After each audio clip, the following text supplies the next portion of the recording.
il n'était pas absent. C'est la première chose à comprendre sur lui. Il n'était pas le père qui disparaissait. Il n'était pas le père trop occupé pour être présent. Il venait à chaque événement scolaire, chaque match, chaque récital, chaque réunion, parents-professeurs.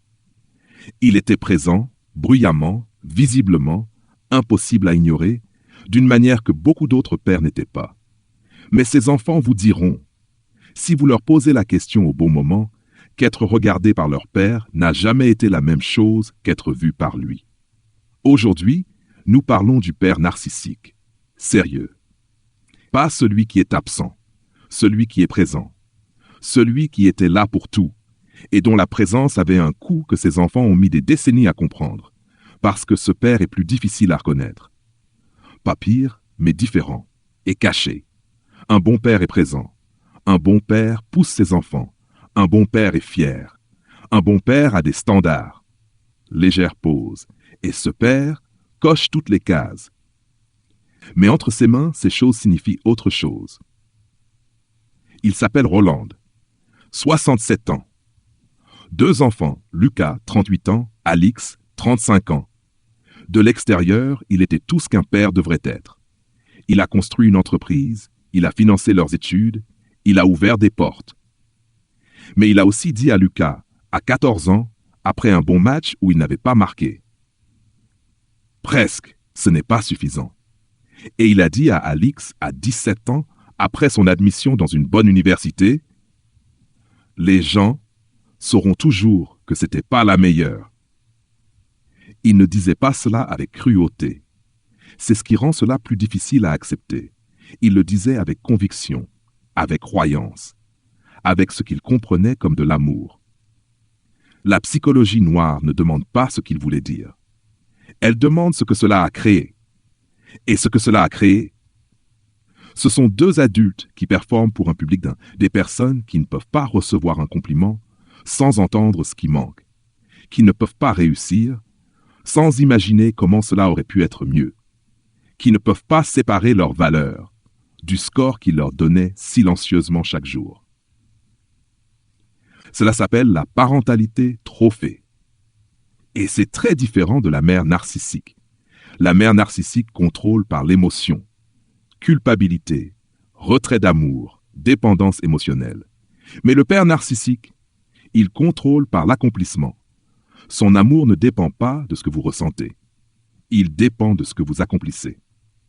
Alors l'enfant apprend quelque chose de dangereux. Marqué, pas je suis aimé, mais j'ai de la valeur quand j'accomplis. Et avec le temps, d'où vide, le vrai soi disparaît. Roland suivait 5 schémas. Ton structuré, fierté publique, critique privée. En public, il était fier, chaleureux, impressionnant. Mais en privé, il énumérait tout ce qui n'était pas suffisant. 2e, la barre qui se déplace. Rien ne restait jamais suffisant. Le standard montait toujours. 3e, le moi par procuration. Ses enfants n'étaient pas séparés de lui. Ils étaient des extensions de lui. 4e, l'absence de profondeur émotionnelle, d'où distant. Il ne rejetait pas leurs émotions. Il ne savait simplement pas les voir. 5e, la dette du sacrifice. Bas, intense qu'il donnait avait un coût implicite. Et ce coût devait être remboursé par la réussite. Lucas a aujourd'hui 38 ans. Réussi selon presque tous les critères. Et il m'a dit quelque chose qui reste. Je n'ai jamais rien accompli et senti que c'était suffisant. Il y a toujours un moment où je pense que cette fois, ce sera assez. Et puis, ça disparaît. Alix a choisi un autre chemin. Elle n'a pas poursuivi. Elle s'est retirée. Elle a construit une vie, mais loin du terrain où son père regardait. Et en faisant cela, elle s'est protégée. Mais elle a aussi perdu quelque chose. Elle a dit « Dounet, je pensais être libre. Mais je n'étais pas libre, j'ai juste arrêté de jouer à un jeu que je ne pouvais pas gagner. » Cela laisse 3 blessures. Le moi performance, on n'existe que lorsqu'on accomplit. L'écart de suffisance, rien n'est jamais assez. Et l'intérieur invisible, on perd l'accès à ses propres émotions. Roland est toujours le même. Toujours. Quelle est la prochaine étape? toujours fier, mais jamais satisfait. Il ne comprend pas d'où que son amour était une condition impossible à remplir. Lucas est en thérapie. Il apprend à questionner cette voix. 12 prises de conscience, à demander « est-ce la mienne ou la sienne ?» Alix reconstruit quelque chose de plus silencieux. Un soi qui existe quand personne ne regarde. Et elle a dit quelque chose que je veux vous laisser. Il nous aimait. Je le crois. Mais la version qu'il aimait était celle qu'il pouvait montrer au monde. Et la vraie version de moi, la plus calme, la plus incertaine. Il ne l'a jamais rencontrée. Et je commence seulement à la rencontrer moi-même. Dites-moi quelque chose.